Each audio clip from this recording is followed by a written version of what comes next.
to episode 273 of Checkpoint Chat.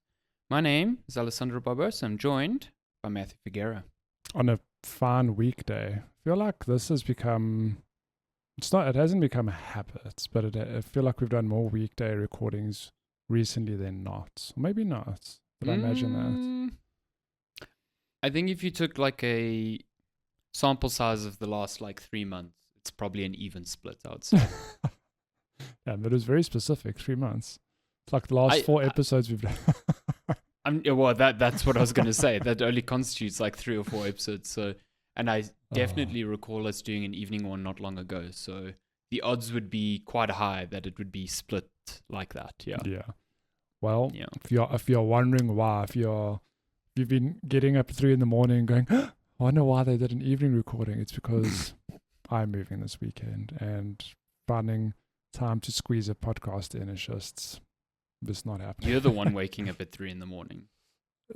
True. I'm going, oh my God, how are we going to record this week? I don't know. So how are we going to record? How am I going to move? So I've done, I want to say I've done low-key moves in my life because I have moved an entire country. But that's fair. You're not going to get harder than that, I don't think. So when I moved in with Lenska, prior to that, I'd only lived in one house. My childhood home, grew up there. When I moved in with Lenska, that was your only home whole... Yeah, but it's the only time I moved out, and I could pretty much move my whole life, all my belongings in a car trip, and then a handful over the coming visits to my mom's place, okay? Mm-hmm. Moving country, you have to fit your life into 2 bags, max. Didn't send a container, we just did 2 bags with clothes and odds and ends, bits and pieces, and it'd be every time we visited SA, we'll bring back a handful of other things we left behind. There's still tons sitting. I'm I don't know what we're going to do with it. I can only imagine. But I've never had to actually move my whole life from one place to another. So it's going to be quite an interesting experience. I'm packing boxes. My PC has not been packed yet because of this recording. I'm I have to podcast first, and then I can pack up my PC, dismantle everything. Moving on a small scale like we are is totally manageable. I'd never want to do this on a grand scale. I'm just grateful. Are you getting a truck? Or? So yeah, we're gonna rent. So have you ever heard of Zipcar? No. Don't think it's a UK only thing, but it's not in South Africa. So you can basically rent a van by the hour just through an app. So, oh wow, by the hour. Okay. Yeah. Do you want to guess how much it costs per hour? Let's throw a ballpark figure. How much would you pay for an hour? How much? No, okay, it's not that much. Per hour, really? Per day. Okay. No. So the prices here and there, super different. But for sure. When Shani and I moved earlier this year, Shani, how much do we pay to move? This is riveting content. Hang on. You're how much? Really? She says $3,000. I don't believe her. That seems really low. That seems absurdly low, actually. And that's okay. Yeah. So she says it was $3,000 because no one packed it for us. They just moved it, but they also had to bring all of our shit from an upstairs unit to a downstairs unit. You can't put a price on that. I would pay that money. Yeah, I mean, 100%. That's what I'm saying. I don't think. Okay, so with that in mind, $3,000. I definitely think you are paying. So you're not paying £100 an hour. No. 50. No, okay, that's too high. So it really? It is £15 an hour. So, and remember, £15 an I'm renting hour. a small. Does this include just the van? No, just the van. Weirdly, that's van. It's got basic insurance. I don't have to top up with petrol. That's all inclusive. Oh, okay. But so basically they bring the van, they park it in front. Not even that. On my app, I can see where there are vans parked around me and I can book one. Oh. So it's £15 an hour or £150 for the day. A solid 24 hours, I'm assuming.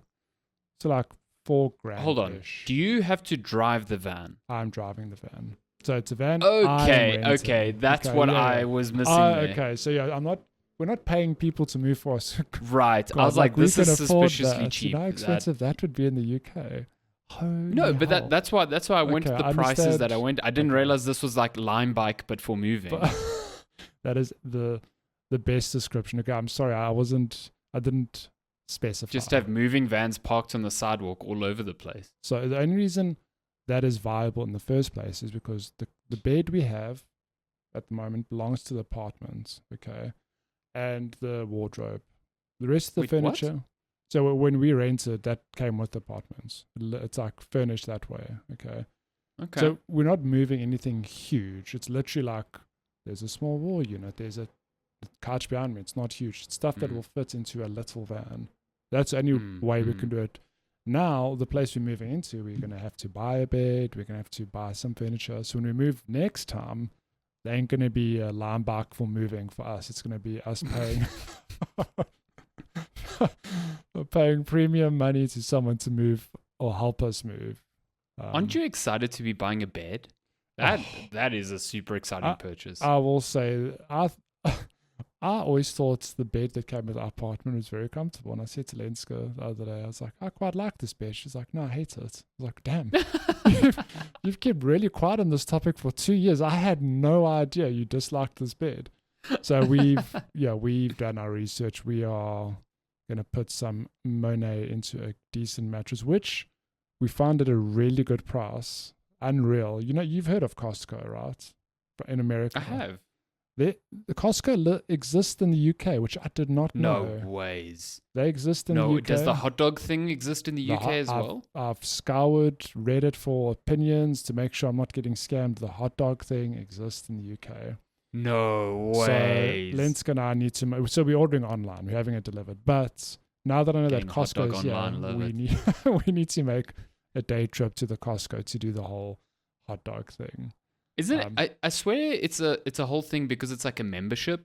So like you get free hot dogs on the membership or something stupid. No, it's not free hot dogs, but it's like if I'm not mistaken, in the UK it's £1.50 for the hot dog, which I know that still sounds expensive in rands. It's like nothing. £1.50 for hot that dog is nothing there. Dirt cheap, but apparently you can get bottomless drinks with that as well. Which is like, I mean, £1.50 is less than what you'd pay for like a Coke there. yeah, it is. You're right. Yeah. If you're buying a Coke from a restaurant, yeah, but that's No, that's not. How much is a what's that thing? Meal deals? Deal. You know those things? £3.50 about, depending where you go. You can get 2 hot dogs instead. 100%. That's living. Yeah. So we're getting our bed off Costco. Bed frame, we still TBC. Yeah. Is it one of those beds that comes in a box? That seems to be the thing now. I don't know. Like TBC. Okay. But we're getting a brand called Simba, which made me laugh because like this sounds like a made up Lion King brand. It's just straight up 100%. The king size one is the Mufasa. Let's go out, and I did that thing this weekend. We went to a place to lie on beds. It was hilarious. I've seen it in movies, seen it in shows, never done it myself. I was that person. I was like, it's the best. I could sleep here, or this is just too soft for my liking. Moving on. It's always treacherous though, because like, then you start discovering how different you kind of like rate a bed in terms of softness and firmness. And you have to come to like a consensus, like a middle ground where you're both happy, you know. But if you lie on the extreme ends of that scale, like you like really soft or Lenska likes really firm, then you're gonna struggle. So you learn a lot about who you've married when you are trying out mattresses. And let me tell you, it was the best thing because I said to Lenska, listen, I will sleep on anything. Okay, I grew up sleeping on a futon. Well, now just about. Oh, that's fucked up. Okay, you will sleep on anything. I will futon. I loved the futon I slept on. I swear about.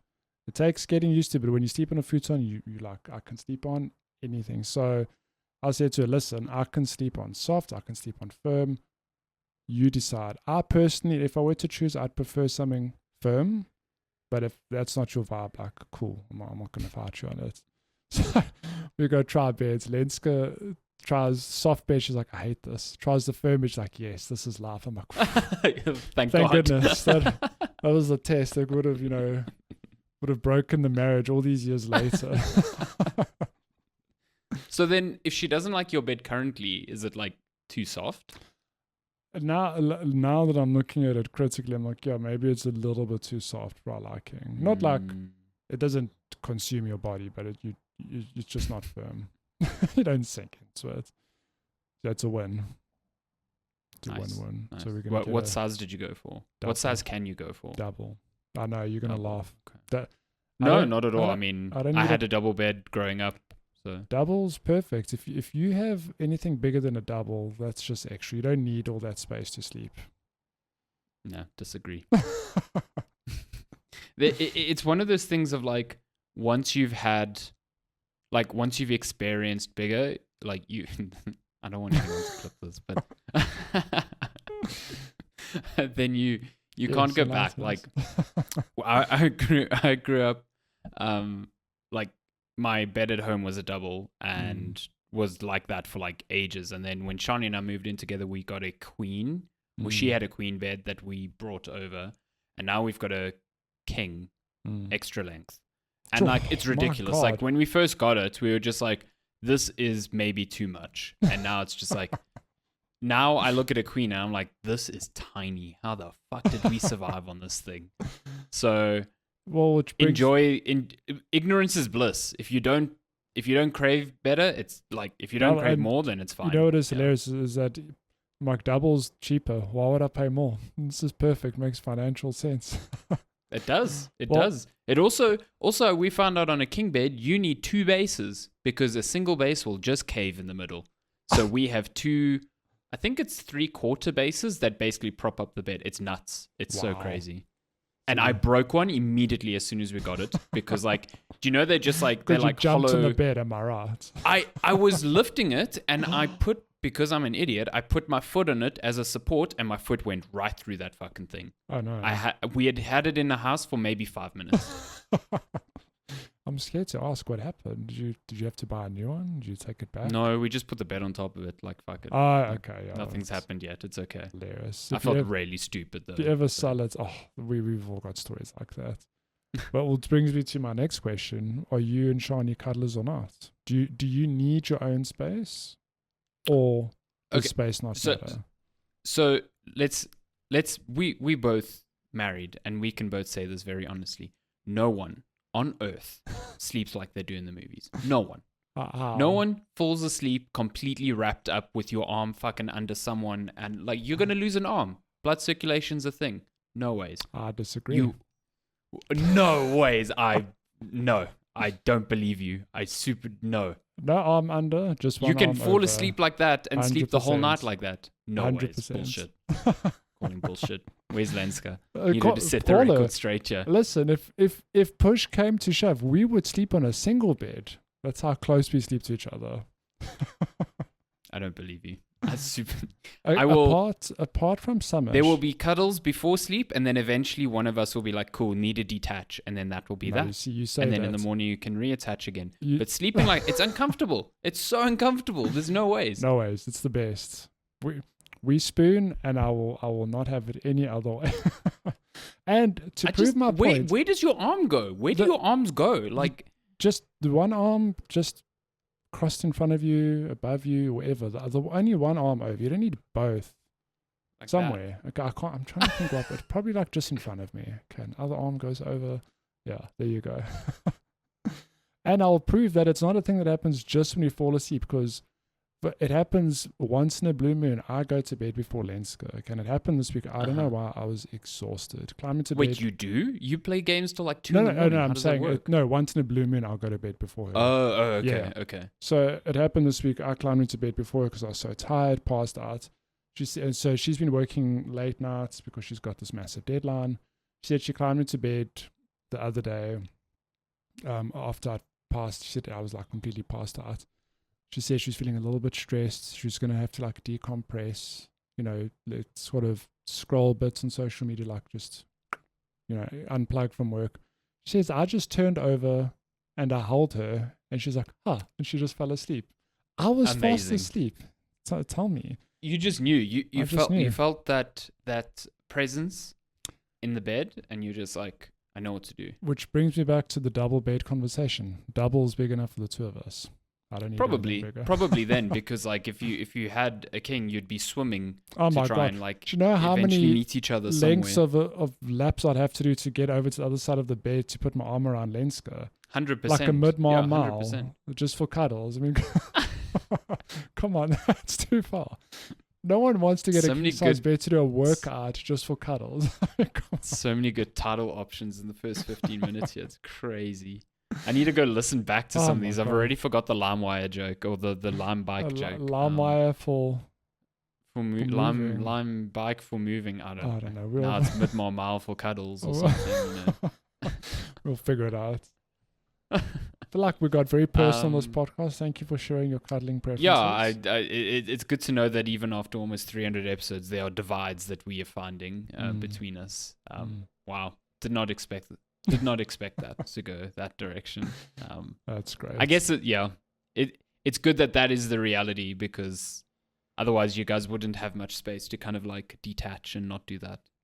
Then we'd be talking about spending more money on a king size. I'm like, listen, budget does not allow for this. We're going to have to learn to cuddle. True that. Yeah, there we go. Video games. We talk about them eventually. We cuddle with video games sometimes.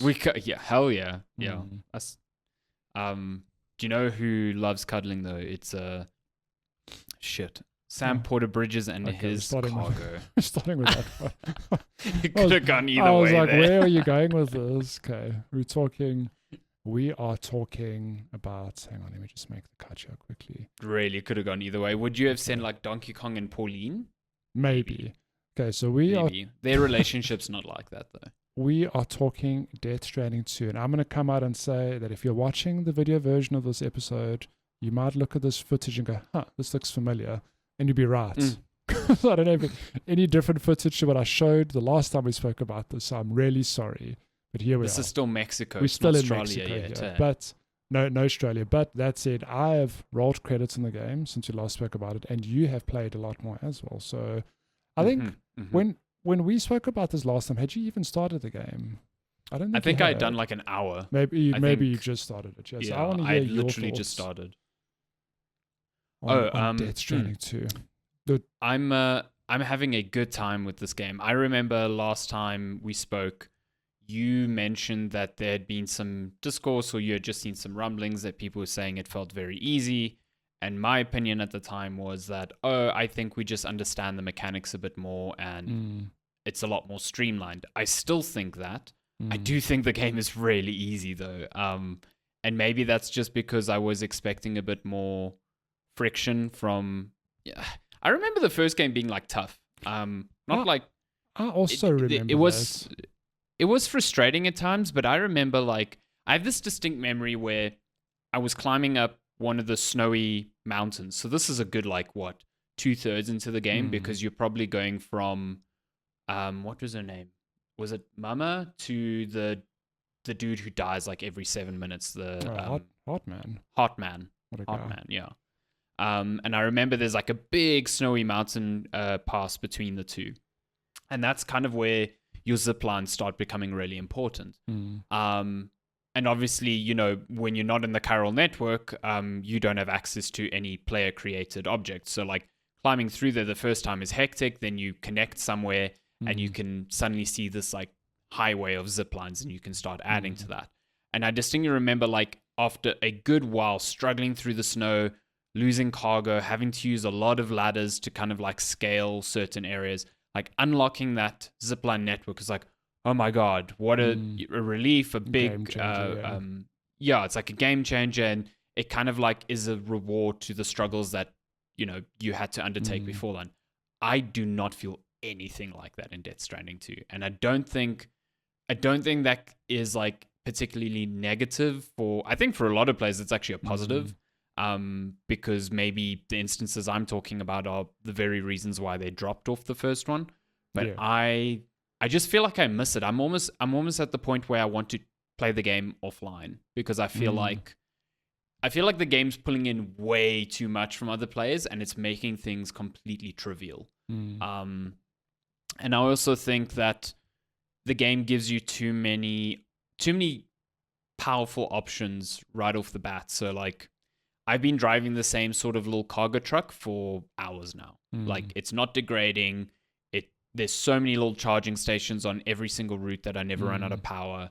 And even when I'm off the chiral network, like it's nowhere near enough for me to like run out of juice there. Yeah. So I'm just loading up so much cargo onto this truck, driving it around, connecting to a station. I have to like actively get rid of stuff just because like I'm not using resources for pretty much anything because every little hub that I have has so many resources anyway. Yeah. And so really all I'm carrying around are like weapons because I don't need ladders. I don't need climbing ropes because everywhere I go, they are either there or I can just drive to where I need to go. Yeah. And it's leading to, I don't know, it just feels strange. Like I'm still having a good time. I think the combat is really good.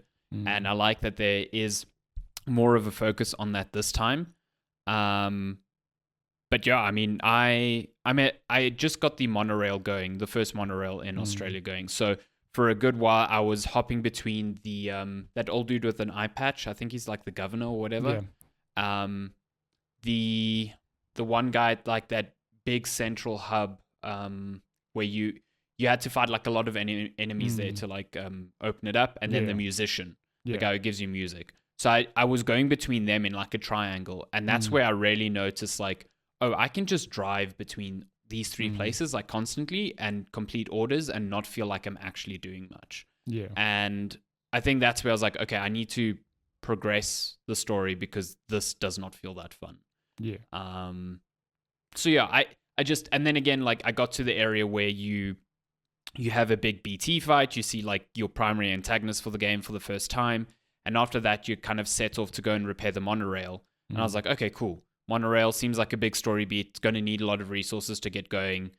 You had to like take a bunch of stuff there and then you bring a bunch of stuff back on the monorail. But again, I just got in a car and drove. And even though I was going over all these like little planes where they're these little, they look like eels that come through the water and like zap your car and they like take some battery power from it, could just kind of like roll through them. Not an issue. So I don't know. There's like maybe things are being smoothed over a bit too much, to the point where like I crave a bit more pushback from the game itself, or maybe my expectation is that it matches the sort of like struggle that I found in the first game, which I just don't think it does. But it then improves pretty much everywhere else. Like combat's a lot better. I think there's a lot more options to have like stupid fun in the world because there's just so many mechanics that you can kind of interact with this time. So I am having a good time with it, and I'm enjoying just kind of sitting down and putting an hour or two in most nights and completing a few orders here or there. I just kind of wish that the journeys, I guess, between the two were a bit more memorable. Like, you know, I remember certain instances from the first game. I'm not really remembering certain deliveries here.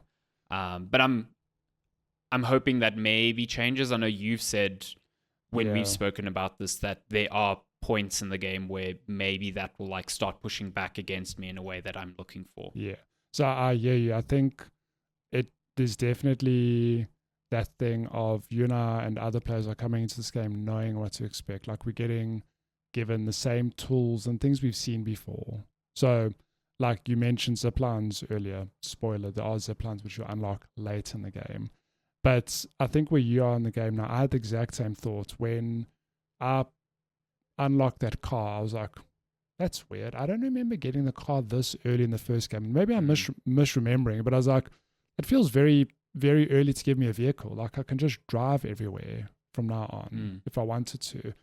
And it was that exact part you're on now. I know exactly that little circular opening bit in Australia. But I think if you progress the story, because you've said you've been like backtracking between those three main hubs, which makes sense. Like you've unlocked the chiral network there, you can drive wherever you want. And I know for the monorail, there's at one part you could have just driven to the monorail. I do think though, I know what the next story beat is, if my memory serves. I remember having the same thing of like, oh my God, like I just got given a car, like it makes the game trivial. And then one or two story beats later, I was like, oh, I'm not going to be able to just drive everywhere all the time. Like there are going to be things in place. And that's not to say you'll never drive again. Like there are missions where Mm. you can certainly just get in a car and drive around, whatever. But there are certain deliveries where you can't do that, or it's kind of discouraged, or it's just outright impossible. Like the terrain won't allow it, or you can try, but it'll just be easier to get out and like walk to your destination. So yeah, I'll be interested to hear your thoughts in like another 5, 10, 15 hours after you've chipped away more at the main story. Because even where you are now, that's still like I don't know in terms of story, but it's still like early days ish. I want to say you're like 25% of the way through the game, if that. I don't know. Okay. Still seems like you. If I think of what the map looks like, you've just like the first part of Australia, and it's not to say this game's like abnormally large, but I feel like you've only just scratched the surface of what you are going to encounter. That said, that doesn't mean the game is difficult. Like I hear you in that. I think it is more streamlined and easier as a result, and I think that is this thing of they've taken learnings from the first game, they've just optimized and polished, like an already good system, and just made it more accessible for everyone. So yeah, I don't know for whether that's a good or bad thing. I don't know. It's pretty subjective. Like I can't tell you. I look back on the game now, having finished it, going like, man, I wish it was more difficult. Like I think for me, it was the right balance of, there were certain obstacles I had to face, but it was just memorable for me. Like I think, if you want my quick opinion on the game, it is a thing of, I went into Death Stranding 2. I was saying before we started recording, it's weird how when this game was announced, and even as it came close to launch, I was like Death Stranding 2, like I'll play it. I just clearly forgot how much I enjoyed this game, because when I started, I was like, yeah, it's Death Stranding. By the time I've rolled credits, I'm genuinely surprised to say that this is right up there as a Game of the Year contender for me, with Expedition 33, which is like my other favorite game from this year. It's probably I've played other great gems, but Expedition 33 is like the one. I was like, oh my god, like how's anything going to top this? Now I'm like, I don't know. Death Stranding 2, even with some things I dislike, it's just what an experience. Like we touched on it briefly the first time we spoke about it. It's you try to explain why this game is good to people, and I struggle because I'm like, well, you're just delivering packages, really. Like, and there's some combat which is cool, but there's just something about it being completely different or just unusual. Like, well, there's nothing quite like, and you're going to get to it as well. Of course, there's going to be snowy mountains you're going to have to climb up when you're just holding forward, trekking up this mountain with the wind around you and everything, and it just feels good to finally like hand over the package, like connect to this network. And I think it's Kojima being very clever. I think feeding into that dopamine hit of, I mentioned it last time, like no one's going to outright say like, I don't like getting likes on social media. Like I think everyone likes it, whether you admit it or not. And you get that same sort of hit here where it's just you put a ladder down, you come back to it later like, oh man, like this ladder's got 10,000 likes. Like I'm glad people appreciated what I did here. It's just a simple, meaningless metric, but it just feeds into this whole experience, and it feels good and fun to play. So, yeah, I mean that's the part of Death Stranding that I find the most engaging, is just the sense of collaboration without it feeling forced. By the same token, I don't know if this is a fact of when I played the first Death Stranding, I was playing it pre-release. So the amount of stuff being pulled into my world was severely limited compared to what I assume it was at launch. I don't know what the balance of that sort of stuff is. Yeah. So it is really cool to come across, say, a river, and I'm like, gonna need a ladder here. I like turn slightly, and there's like a ladder there. And it's like, cool, someone had this exact same problem and has solved it for me. But by the same token, I think maybe the balance is a bit off, where I'm not needing to actually solve any problems myself. Yeah. And so I don't feel like I'm adding to the collective struggle. I feel like I'm just using everything that's there. Like, for example, there was a mission with the musician where you had to recover some vinyls that were just behind his like little enclosure. And that's a very steep cliff. Yeah. Right?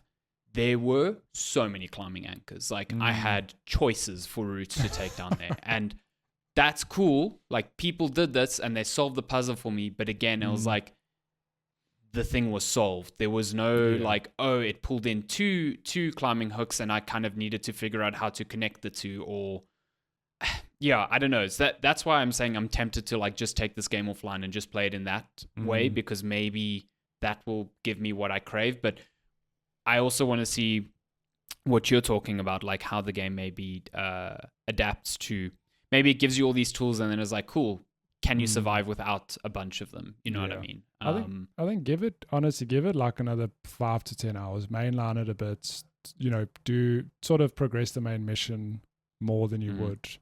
And I think, I could be wrong, but I think you'll see what I mean. It's like, oh no, there are things that they put in your way to stop you from just like outright driving everywhere. Like you ain't going to drive up that snowy mountain, let me tell you. I hope so, because like I had the car going up to the musician again. I keep using him as an example, but like his little base was on the top of a hill, and I thought, oh, okay, I'm gonna struggle like actually getting the car up there. I was like, no, just drove over fucking rocks, didn't give a shit. That thing just went. So I'm hoping, again, like I just want the game to push back against me a bit more. For sure. To give me that feel of I've overcome something rather than I've just driven somewhere, you know. The other thing that I think streamlines the combat really nicely, but sometimes to its own detriment, is the fact that you can use any gun on anyone and not worry about like killing them. Yeah. I think that, like, at first I was like, this is great. I have way more combat options. You know, the first game severely limited you in that sense. And I do think for human enemies, that's probably still fine. The fact that you can shoot BTs seems a bit fucked. Like, it makes them not scary. Yeah. And I recall being terrified of them in the first game because you had to, like, hold your breath around them. You didn't really have many ways to attack them. Yeah, it's just like, oh, you see one, you can just pip that thing in the head with an assault rifle from miles away. And I think maybe that, again, is, like, smoothing over edges a bit too much where it makes those moments just like lose a lot of tension. So that's the only like other thing. But other than that, man, when you are infiltrating bases, this is the most Metal Gear Solid ass feeling thing in a very long time, and it feels great. There was old Kojima did have a little Metal Gear Solid reference at one point. I won't say who, but somebody said, kept you waiting, huh? I was like, Kojima.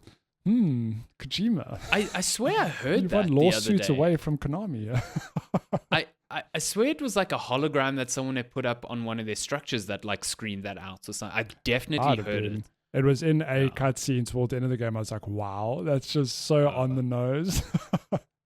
Amazing. But I love that. I love that he's having fun with that sort of stuff. Even the infiltration stuff, there's so much stuff we're like, this feels just like Metal Gear Solid. You're like, well, he basically like invented that game. I mean, why not? I don't know. Sam feels like an absolute tank though. Like, I've set up the alarm in a base where there's like 8 people coming at me, and it's like, cool, I can deal with this. It's fine. I'm like, yo, just shoot me. My blood bag will fall faster than you can hurt me. That too. I do love the crunchiness of the dropkick. It is one of the best feeling things in a game in a very long time. Like, I actually try and kill enemies with melee more than anything, just because I love sprinting, jumping, hitting melee, and just watching Sam like launch his feet at someone.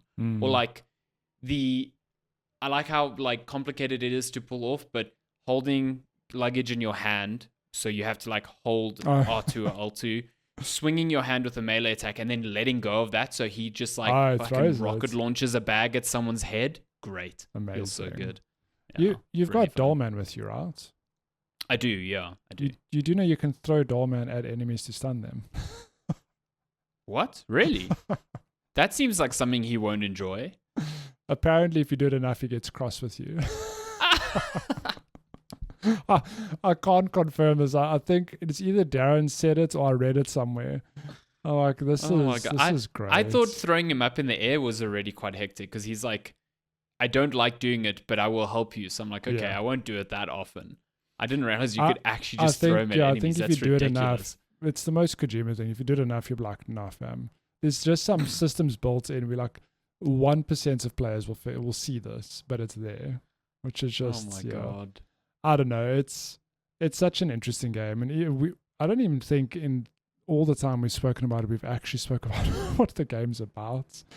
You play as Sam Bridges. Carrying cargo. You carry cargo. There's a whole backstory from Death Stranding 1, which I would highly recommend you watch a YouTube video just to bring you up to speed. Yeah. I don't know. I feel like even in the second game, and I did touch on this last time, it feels like Kojima sort of showed some restraint. There's no lengthy cinematics, bar maybe a couple towards the end of the game. You get thrown into the action so quickly, and the cinematics are so like not few and far between, but they're so short. And I feel like I don't know, it's almost like they had research in the last game. What did players like and dislike, and they've just looked at all that stuff and just perfected it in this game. The cutscenes are very well acted. I'll give them super that. Well acted, yeah. The character animation is like top notch. Really good. Just like vocal performances, stuff like that. The story is, I mean, it's outlandish. It's ridiculous, and I think you are not ready for this story, my friend. Oh no, I'm certain. I think in Death Stranding at least, I've preferred, and this was the case in the first game as well. I like the weirdness of the world building more than I do, I think, the overall narrative, like where characters start and end up. I just think I love how weird this world is, and I like that there's more of that being layered on here. Like, how does this ship travel through fucking tar currents under the world? That's kind of cool. Why is a doll alive, and why does he animate at half the frame rate of the fucking game? That's cool. Why does Fragile have these animated gloves that are like doing shit? I would like those gloves. They seem pretty useful. I don't know. Like she flips off someone with those gloves. Weird, like it's ridiculous. But you're right. Having an extra pair of hands would be pretty handy. I mean, when she pulls out a cigarette and lights them, like I'm like, fuck, that's pretty sick. Like that's pretty cool. Yeah. It's uses them to wipe away her tears. Very emotional. You're right. It's can't argue with that. It's a weird game, but in the most wonderful way. I mean, yeah.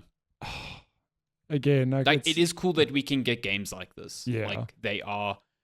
I think Death Stranding 2 is a messy game, and I like that it is messy because I think we are so accustomed to games that are perfected in so many different ways. And I think there are definitely ways that I could look at this and be like, I would have done this differently, or I'm not going to engage with this mechanic because I think it's silly, or there's too many mechanics. But I like that there is stuff that I can do in it that just makes me laugh because it's ridiculous. And there are moments that are very serious that I appreciate in the same way. So it is a fun playground to like explore and mess around in, but it's also just a very competent single player game. And I like the sort of intersection between the two. Yeah, it is funny how it straddles this line between it's super serious until it's not. I mean, yeah, I cannot wait for you to just get towards the end of this game when you see some hilarious cutscenes. Like, knowing me, when I saw things happen, I just burst out laughing. It's like, what is going on? Like Kojima. But I just love the game more for it. And I know it's not for everyone. But it's weird because I think Death Stranding 2 is definitely more accessible than Death Stranding 1. So I think more people will play it. And I was thinking about it the other day. Remember when Death Stranding 1 came out? It was this huge gamble. Kojima had left Konami. It started his own studio. People are like, what the hell is this game he's making? You're delivering packages. Look, just compare that time capsule to now. We're like, yeah, Death Stranding 2's out. It scored very well. People love it. Got millions of players. Like Kojima's done it. He's gone completely independent and been like proven that he's successful.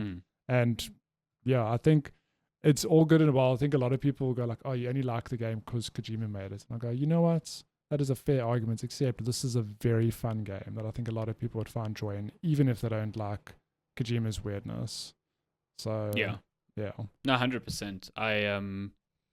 It was a big risk. I think the first game, and I think the first game took a while to come around on a lot of people.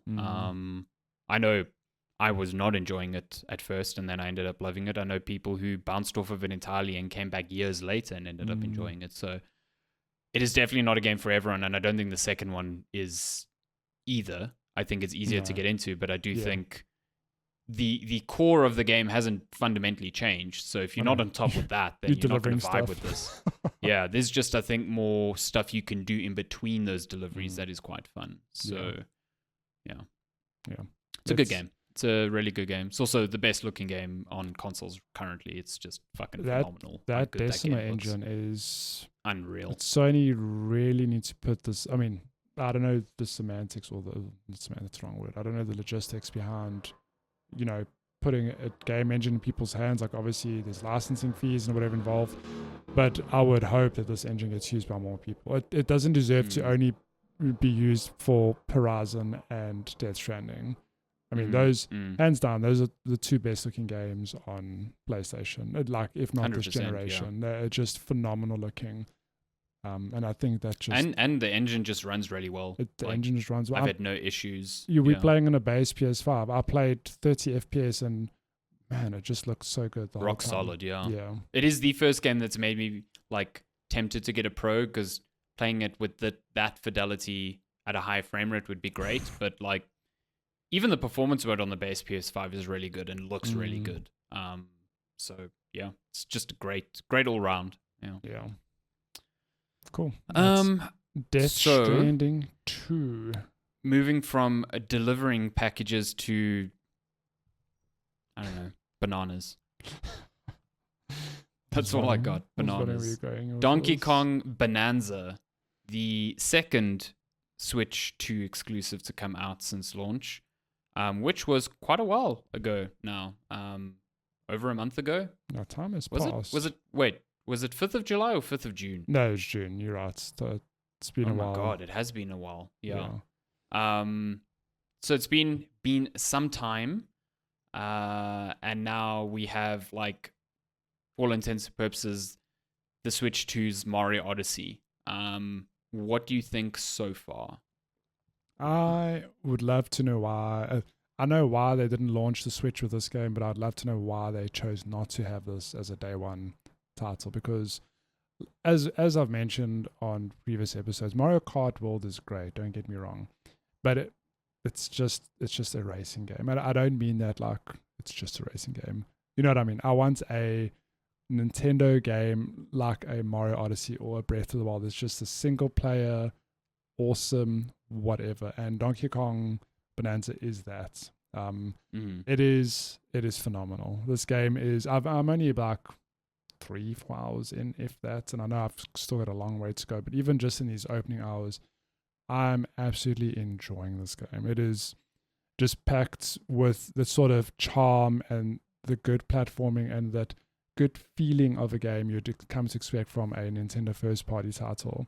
And it's funny because I think even if you had said to me, if I didn't know this was made by the Odyssey team, I would know, because it's got so much overlap in terms of DNA, in the sense that, like, if you remember Mario Odyssey, it's this thing of, you kind of need to progress through levels by collecting moons around the level, and you need like, if the level has 50 moons, you only need 10 of them to proceed, whatever it is, and there's no sort of critical path. It's like you can just kind of play the level and discover, although Odyssey was maybe a little bit more structured in that there's kind of a path to follow, whatever. The point I'm getting at is that you're unlocking a moon every couple minutes, and if you just go off the beaten path, you will always find something. There's always something or a reward waiting for you around a corner or up on a platform that you shouldn't be visiting unless you're like super inquisitive.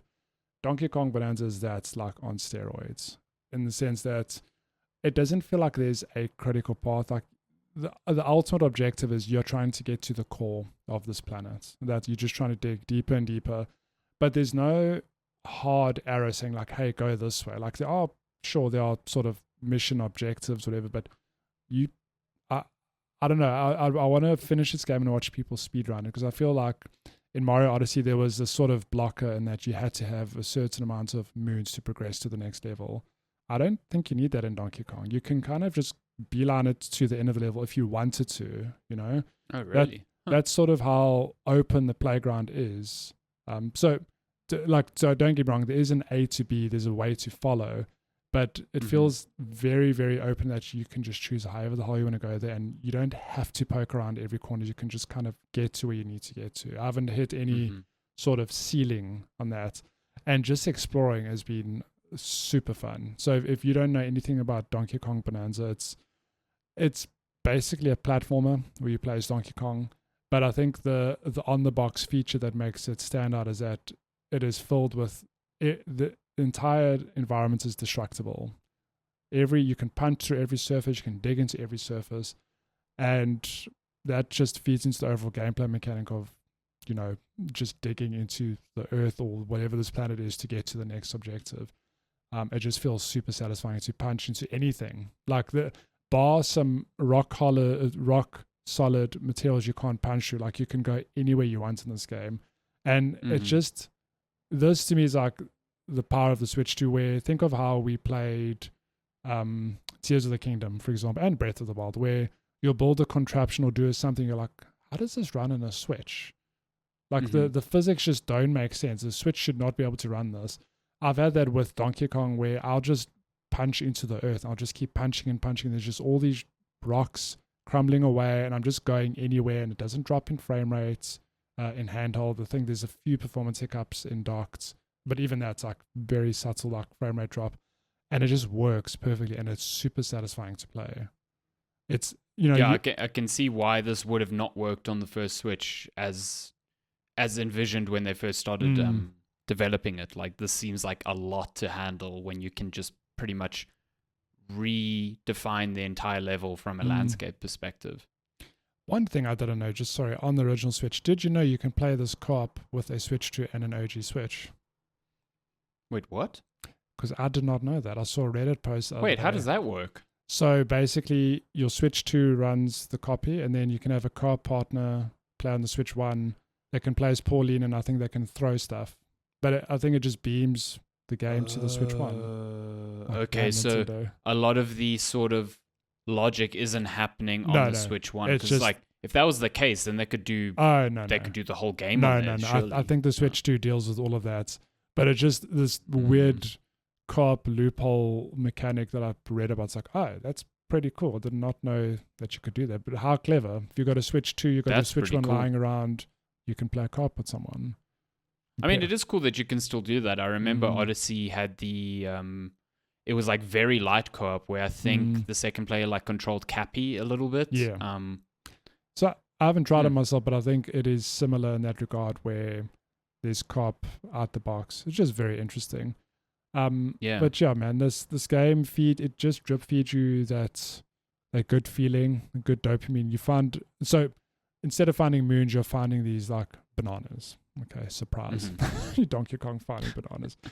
But you will find one like every couple minutes, guaranteed. If you look around, you're just constantly finding them, and you're being rewarded for punching through a wall or exploring off the beaten path, whatever. And it just, I've only played a couple levels, and it feels so good to play. Like I can't tell you, the breaking through terrain gets boring after 20 hours, because I haven't done that. But the way I'm enjoying the game now, it feels like there's just so much juice here to, drink up and enjoy. Even just from the general movement itself, like apart from punching through everything, like you might have seen, you can pick up a rock and throw it. You can also pick up a rock from terrain, you like pull up terrain and you can ride it. You might have seen the level earlier. I did, yeah. I was watching you race down a mountain on a rock. It looked pretty cool. Yeah, so traversal is just fun as well. Like part of the joy of Mario Odyssey is that Mario feels good to control. Across every Mario game, the platforming always feels tight. And if you play long enough, you start to realize like, oh, I can string these jumps together, or I can do this sort of combo, or I figure out these little nuances. And I feel like Donkey Kong's also got that, which I'm still learning, this new move set, like rolling and jumping and launching, riding a piece of earth I've picked up, whatever. And what's quite cool is that Mario didn't have this, so correct me if I'm wrong, but these bananas you unlock, they count as like a currency which you can put into an upgrade system. So there's like, you don't have to engage with it. You can just beeline and mainline the game. But there is incentive to just go hunting for bananas, because it'll help you upgrade your existing abilities or new things or perks. So as a good example, that whole spinning on the rock and riding it thing, you get a perk that lets the rock last longer before it disappears, for example. I see. Okay. So yeah, it's kind of nuts. Like, I'm just watching this footage, and Like you just decided to Just punch through a this random mountain, 'cause I and you could. found like 3 things along the way. It's the Breath of the Wild thing that, you know, when Breath of the Wild came out and everyone's like, cool, we're gonna do open worlds like that. We're gonna give them a glider and we're gonna give them big towers to look at the world, and that's gonna solve the problem. And it's like, no, Breath of the Wild works because there was this design element where no matter where you were standing on the map, there was always 2 or 3 things in your vision that you could go and do. And just watching what you're doing here, there seems to always be something to reward you for punching through a fucking random mountain or like the ground, or so you're incentivized to go and look for these things. It's not just like the punching and deforming the world is not the only thing that's rewarding, which I think is what Nintendo gets very right with a lot of their games. They consistently reward you for just doing the fun things, not just giving you the tools to do them and expecting those to be fun alone. Yeah. And like one thing I need to still confirm, because there are still levels, like literally there are sub layers that count as like the big levels or hubs you explore. But you'll see when I ran back to that village, it was pretty messed up because I'd spent some time just punching around through it earlier in my playthrough. Now I don't know if I load up to another level, if those changes get deleted and reverts, or do those changes just persist? Like I'd have to test it and see. But the way it is now, like I've punched through so many. Like the first village I walked into, I just punched the shit out of it. Sorry, residents of that village. I just wanted to see how far I could push this game. Went off, did some stuff, came back. All the craters I'd left there were still there. So I'd be interested to know, like, does that persist even after I've moved to different levels? I'll have to test it. But yeah, it's such a good time. I guess it's the problem that a lot of these games run into, like Red Faction Guerrilla back in the like PS3 days. Like you could break anything and everything there, but then if you spent enough time doing that, every city was just flat. It was like, oh, I can't reset the world here. Yeah, exactly. So yeah, I'd be curious to know how that is managed throughout your time with the game. And so you said there's you're working your way towards the center of a like planet, and do each of these like layers, are they defined hubs with different looks and feels and mechanics? So this is I think this is sub layer 200. So I'd obviously done one before that 100. Yeah, I think each level goes in 100. So when the game starts, it's like level sub layer 1, whatever it is, and you eventually jump to 100. This is 200. And I know you're looking at the footage going, but this looks like a normal outside world. Okay, well, in this planet, I don't know. Okay, these are just the way the hubs are designed. Again, though, it's still early days for me, so I haven't necessarily encountered specific mechanics. As I've entered each hub, there's been more like tutorial-esque things like, oh, did you know you could pick up a rock and like ride it, you know? So I imagine getting into, in terms of aesthetic, all the sub layers have like a completely different look, different characters, different enemies. In terms of mechanics, I assume that as I keep playing the game, I'm going to keep unlocking, even if it's something for that specific sub layer or a new move or whatever. But yeah, there is that. Okay. It looks really cool. Like I've been wanting to play another, like, I mean, it's been a while since we got a Nintendo platformer, at least a 3D one. Odyssey was a long time ago. Odyssey was 2017. Yeah, and you know, since then you've had a lot of remakes, which allowed us to play. What was the Bowser's Fury that came with like a remaster of an old Wii U game. You had Mario Wonder, which was a 2D version, but we haven't had a 3D platformer of this kind in nearly a decade. So it's great that this is out, and it's great that it's good, because I think there was a lot of hesitation around this being the Mario Odyssey team and them not working on a Mario game, and you know, this looking quite like outlandish in terms of what a platformer can do. Like if you can just deform the entire environment, you know, what is the use of being a platformer in the first place? So I'm really glad this is hitting, and I'm excited to play eventually soon. Yeah, I'll definitely have. Does it solve? Is this a prequel to the first Mario, like where Donkey Kong has Pauline? I don't know. I think Pauline, correct me if I'm wrong, she also first appeared in Mario Odyssey, right, as the mayor of New Donk City. No, who was that then? It was her, but that's not her first.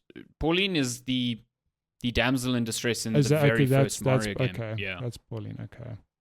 That's why this whole idea of them being friends, if this happens, listen, Mario Timeline's fucking stupid. Don't try and rationalize it. Like, it's the same thing with people like, where in the timeline does Breath of the Wild take? No one cares.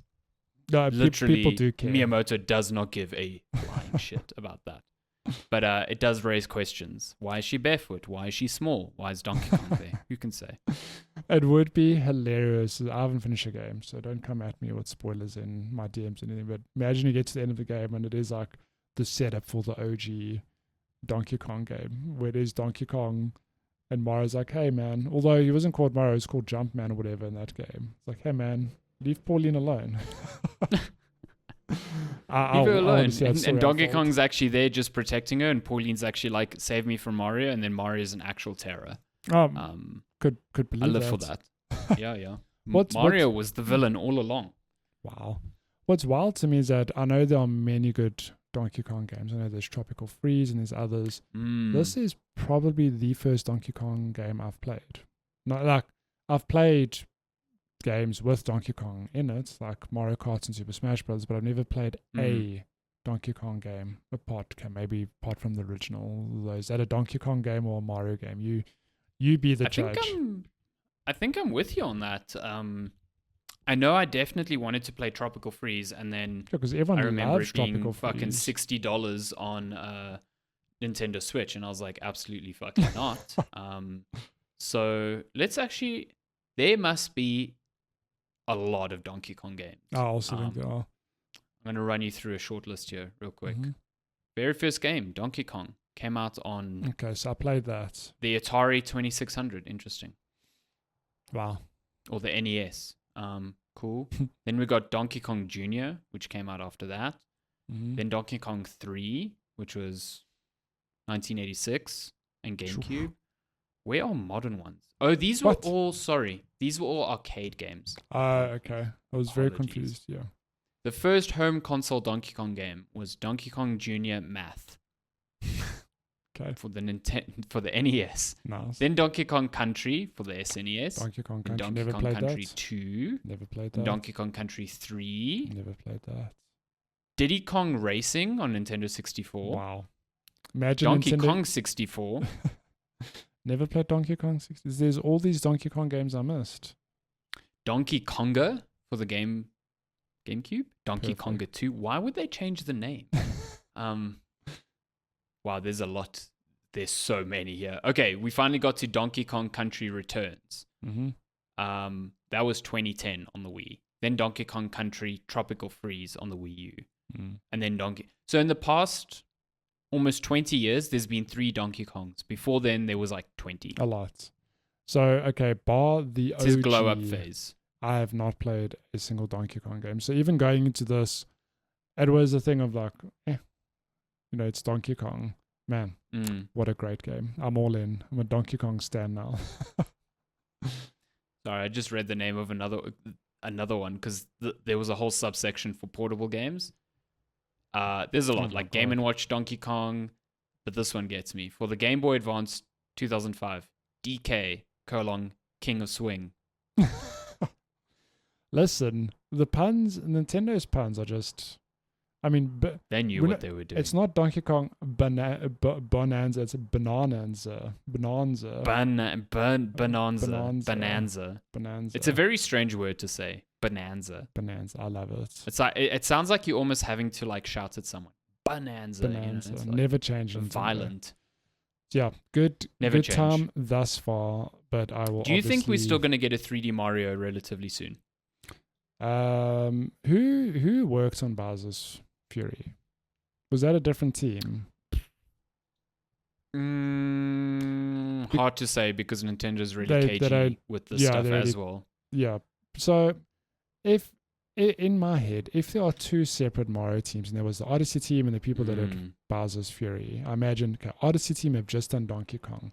If there is another team that did Bowser's Fury, I think they would do a Mario game. They would take Bowser's Fury, which very short game, like sort of experimental 3 to 5 hour game, really, really good. If they could take that formula, make a fully fledged game, man, be an instant winner as well. Great game. I mean, I think that's where people's heads are at. Like, there was so much like anger around this being the Mario Odyssey team because everyone's like, well, where the fuck is a new Mario? I have to imagine there's no way they're just starting on a new Mario now. No. There's no way. No, also it'd just be very weird of Nintendo to, I don't know. But even that said, I think Donkey Kong Bonanza does take some lessons from Bowser's Fury, which was just this open world Mario game where you could basically go anywhere you want. You engage with platforming challenges or not. It was really good. It was like a proper little test of this could be the future of Mario games. And I mean, I'd love to see that, on scale, a fully fledged Mario game. There's definitely some learnings from that in Donkey Kong, I think. It's like that game. Yeah, and I don't think I've met someone who had a baby. And I don't think I've met someone who doesn't like Bowser's Fury either. So good. I think it's an idea, that's ripe for the picking there. So it does feel weird that they would make that entire thing and not use it somewhere. Maybe it helped inform design decisions on Bonanza as well, because it does take that open world formula. Yeah. I'm curious to see where they go with Mario because, like, as much as Nintendo keeps things safe, but also pushes things in a direction. Like, Bonanza is a 3D platformer with this hook.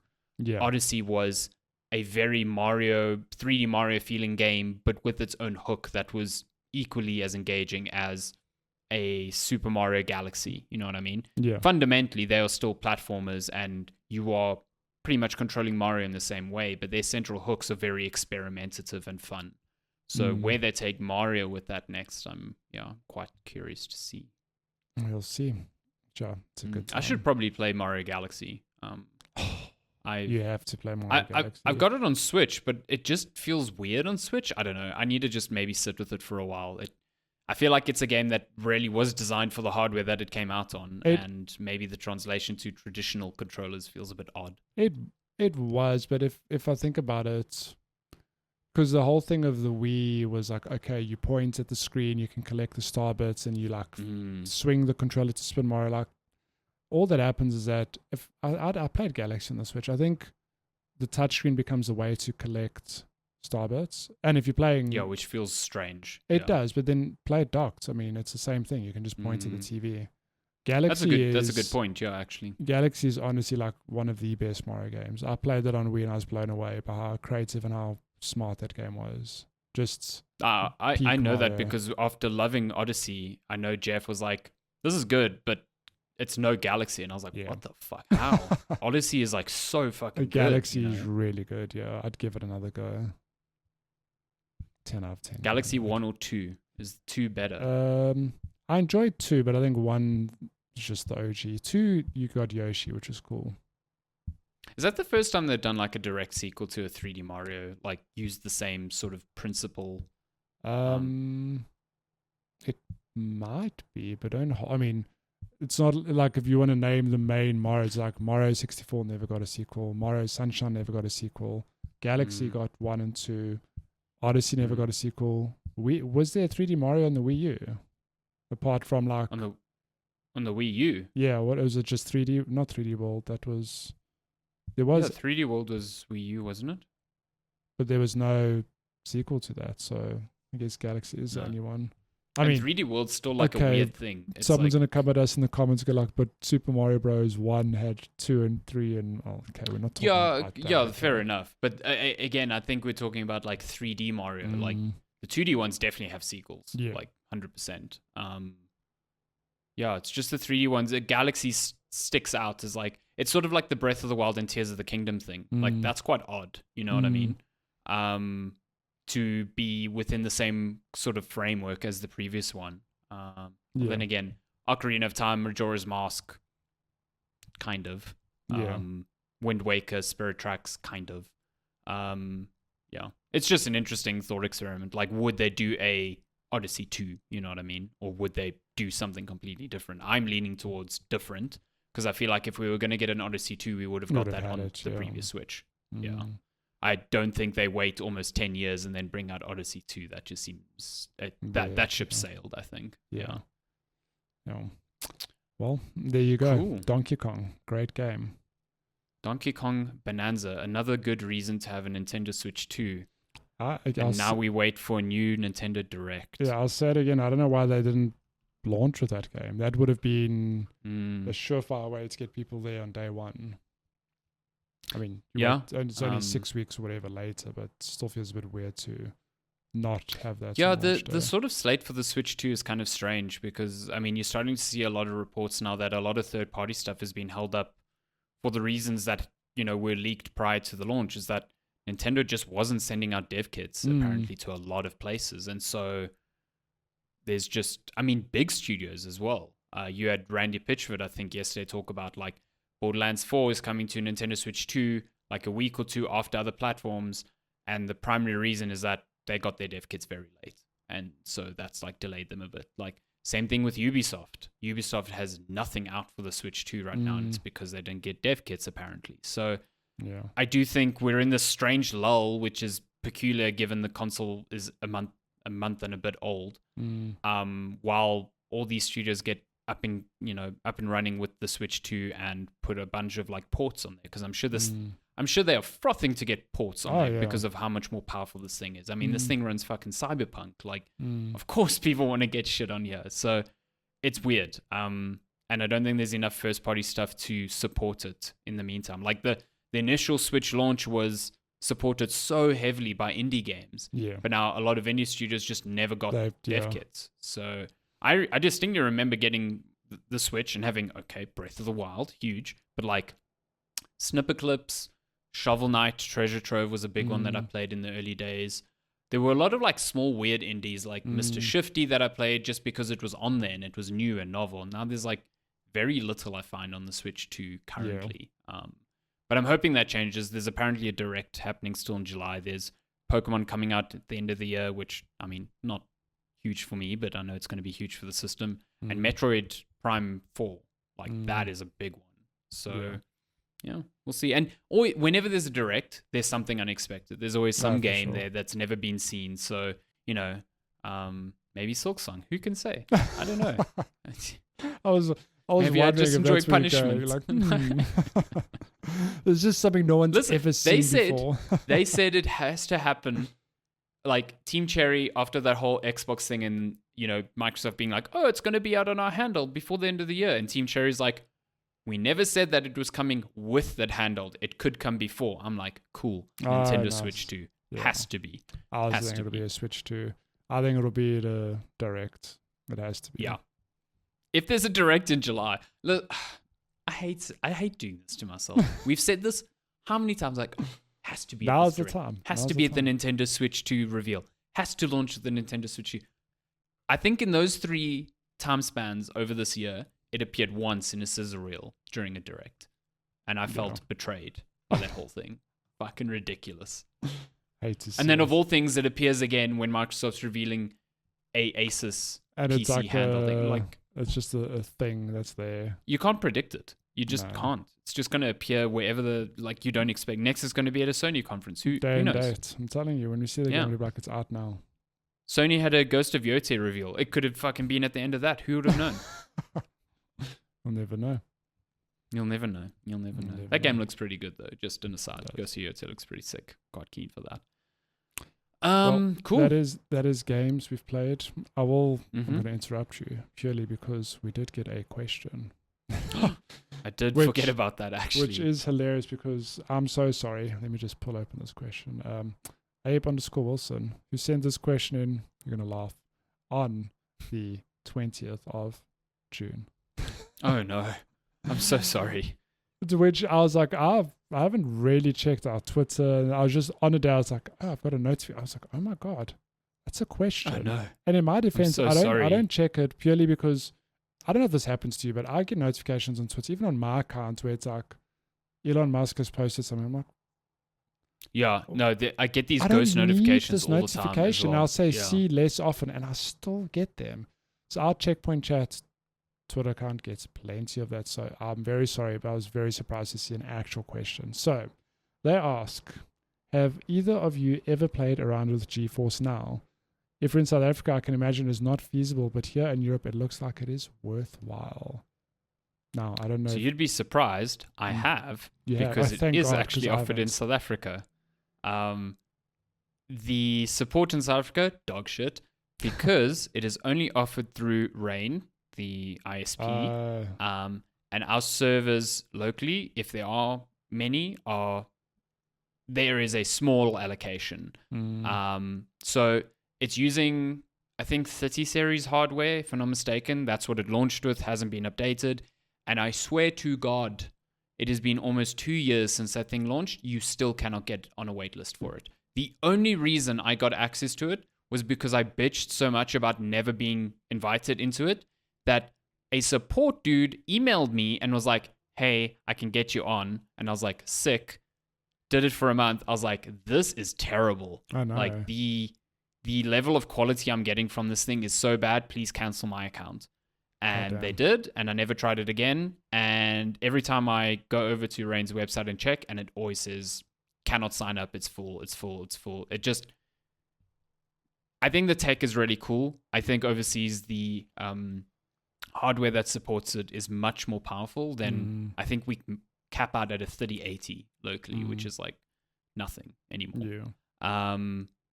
And so I would definitely use it more if the way it was supported locally was better, because I think it works really like seamlessly. You just link up your Steam account and your Epic account, and it grabs compatible games from there, and it basically just gives you this library. You hit a game, you can see it like start Steam in the background, and then just kind of like boot you into that game. It's really, really seamless, and it's just a cool way to play games that you already own.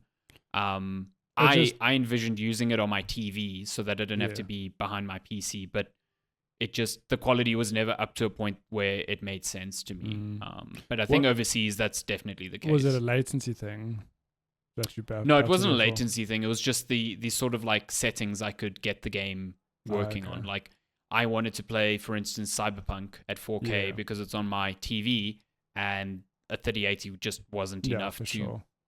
I was just like, I have a more powerful GPU in my PC that is 10 meters from me. So I'm going to use that instead. But I think if you don't have access to PC hardware, and I know in Europe, I think they're up to the 40 series already. Like you could play a game with a 4080 and get it beamed to you.